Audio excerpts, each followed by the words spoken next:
नमस्कार।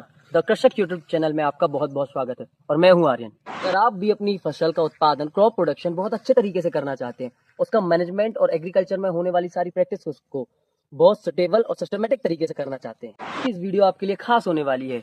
क्योंकि आज इस वीडियो में हम कोई प्रोडक्ट की बात नहीं करेंगे, हम एक एग्रीकल्चर के छोटे से कंसेप्ट के बारे में बात करेंगे।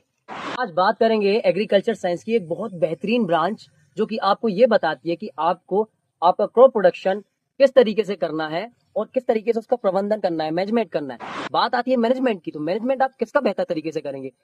आपकी क्रॉप प्रोडक्शन में होने वाले जितने भी फैक्टर्स हैं, लाइक सॉइल का आप बहुत अच्छे से मैनेजमेंट करेंगे, आप सीड का बहुत अच्छे से, water, irrigation, agriculture inputs, tractor. Economy हमें बताती है हमारी फसल उत्पादन में यूज होने वाली प्रैक्टिसेस और प्रिंसिपल्स के बारे में। हमें बताती है कि किस तरीके से हमारी फसल उत्पादन में, क्रॉप प्रोडक्शन में यूज होने वाली जो तमाम फैक्टर्स हैं, like land, labour, capital, enterprises, इनका एफिशिएंट तरीके से, इन रिसोर्सेस का सही तरीके से, सही मायने में यूज और मैनेजमेंट किस तरीके से कर सकते हैं। बात करेंगे एग्रोनॉमी के 10 प्रिंसिपल्स की, जो हमें ये बताते हैं, ये सारे 10 सिद्धांत ये बताते हैं कि किस तरीके से आपको स्टेप बाय स्टेप आपको फार्मिंग करनी है। ये प्लॉट है, अगर आप इसमें खेती करना चाहते हैं तो किस तरीके से खेती करेंगे, ये सारे स्टेप्स हमें प्रिंसिपल्स बताते हैं।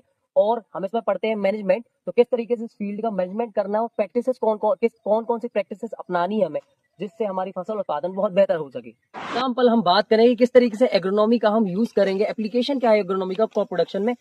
फॉर एग्जाम्पल के लिए ये पूरा प्लॉट है, अभी धान की खेती हुई है और मुझे अब फिर से अगली फसल के लिए प्लानिंग करनी है खेती की, तो ये प्रिंसिपल किस तरीके से यूज हमें उपयोगी होते हैं अपने क्रॉप प्रोडक्शन और उसके मैनेजमेंट के लिए। पहले है प्लानिंग, हमें खेत की प्लानिंग करनी है, किस तरीके से कितना कैपिटल, कितना लेबर, कितने इनपुट्स, कौन कौन से इनपुट्स, एग्रीकल्चर इनपुट्स यूज होने वाले हैं ये। दूसरी बात है कि देन हमें फील्ड की प्रिपरेशन करनी पड़ेगी, टिलेज जैसी प्रैक्टिसेस अपनानी पड़ेगी, बेड प्रिपरेशन करनी पड़ेगी। उसके बाद हमें सीड का सिलेक्शन करना होगी, कौन सा सीड हमारी इस क्लाइमेट के हिसाब से, इस फसल, इस सॉइल के हिसाब से बेहतरीन है। तो हमें ये भी बताती है चौथे प्रिंसिपल में कि किस तरीके से आपको सीड की सोइंग करनी है। जैसे अभी ये धान की फसल है, इसकी हमें ट्रांसप्लांटिंग की, गेहूं की फसल होती है तो इसकी हम ब्रॉडकास्टिंग करते हैं या उसको सीड ड्रिल से बुआई करते हैं। प्रिंसिपल है वीट कंट्रोल, वीट कंट्रोल के लिए हम केमिकल्स मेथड या बायोलॉजिकल मेथड या मैनुअल मेथड अपनाते हैं, जिससे हमारी फसल में कोई भी वीड ना हो।